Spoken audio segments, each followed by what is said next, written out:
Namili nga ako ng mga gamit na pandala ko dun sa bahay ko sa bundok. Ang dami ko pa kasi talagang kulang, kaya naman ngayon ay kukumplituhin ko na nang sa ganun hindi na ako mahirapan. Hello mga bishi!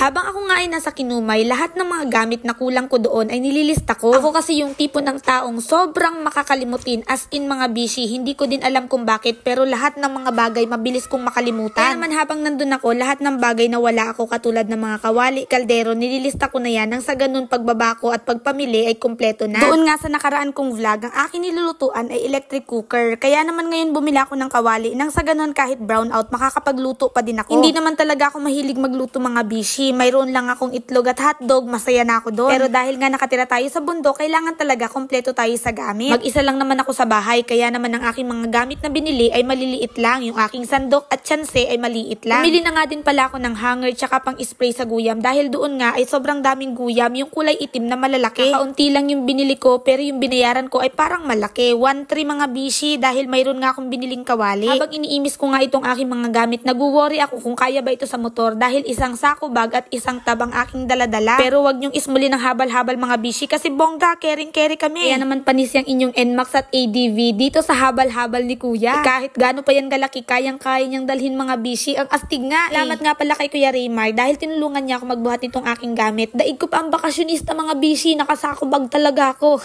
Naglilinis nga ako dito, samantalahin ko na nga lang po ang pagkakataon na pasalamatan ang lahat ng nanood ng aking vlog dito sa Kinumay kasi sobrang tuwang-tuwa talaga ako mga bishi. Kung akalain na maraming makaka-appreciate ng aking paninirahan dito sa bundok. Mas kinakakatuwaan ko pa nga ngayon mga bishi, dito sa aking banyo ay mayroon ng tubig. O diba, hindi na ako mag-iigib. Dahil nga kubo itong bahay, hindi mo talaga maiiwasan na pagpasok mo dito ay magabok. Itong akin kasing bahay, dahil nga sa katagalan, yung mga haligi at mga dingding ay may anay. Minsan nga sa higaan, makikita mo mayroon na lang agay-ay kasi nga sobrang tagal na nitong bahay. Kaya naman ngayon pa lang sobrang excited na akong makauwi dito sa Pilipinas yung aking asawa kasi for sure itong bahay na ito ay biglang gaganda kapag nandito na siya. So, sobrang laking pasalamat ko talaga dahil nabili ko lang itong bahay ng 7,000. Kasi panigurado, kung natuloy yung aking unang plano na magpagawa ng bahay, hindi lang 7,000 ang magagastos ko, mga 20,000 siguro. Yung ganung bahay mga bishi, kompleto na yun. Mayroon ng sariling CR, kusina, lababo, kwarto, as in kompleto na talaga. Nung wala pang ang tulo ang gripo dito sa bahay, nag-iigib lang ako ng tubig at mayroon akong tab na malaki. Yun nga yung pamana ni Madam Bay. Pero bumili nga ako ng mas maliit mga bishi dahil tuwing umaga, sobrang lamig talaga ng tubig, as in mangungurog ka. Kaya naman bumili ako ng mas maliit na tab para dito sana yung tubig na aking pangligo. Tapos pag nilagyan ko ng mainit na tubig, saktong-sakto lang siya. Ay ang kaso mo mga bishi, nabasag siya. Siguro baga sa kakaalog-alog dahil nga medyo mahirap yung daan papunta dito, nabasag. Na lang tinulungan ako ni Sir Oliver, nilagyan nga niya ito ng epoxy. Sana hindi na ito tumulo kasi sayang, bagong-bago nabasag. Nakaka-stress. Tapos na nga ako mag-imis dito sa may sala. May sala yan.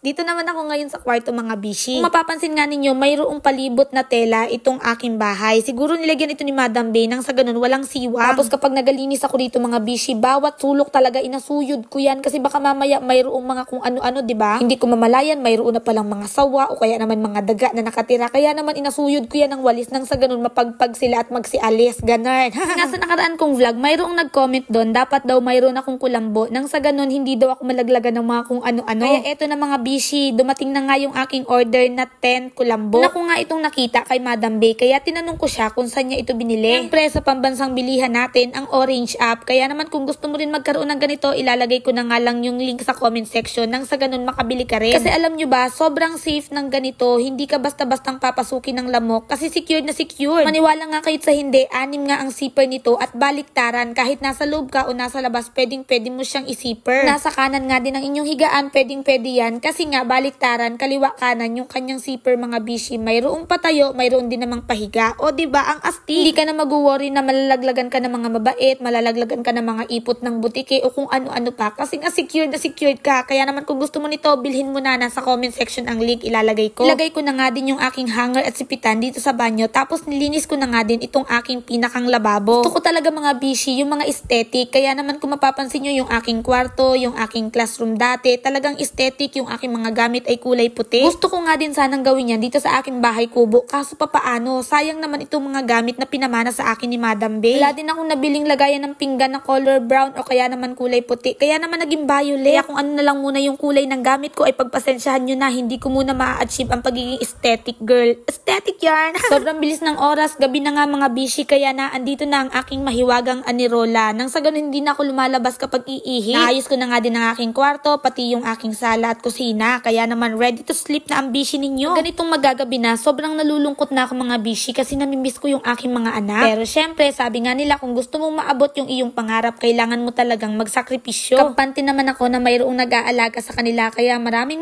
salamat talaga sa aking mama at papa at sa aking mga kapatid. O, paano ba mga bishi? Hanggang dito na lang muna. Maraming salamat sa inyong patuloy na panonood. Patuloy po sana tayong pagpalain ng ating puong may kapal. Paalam! Good night!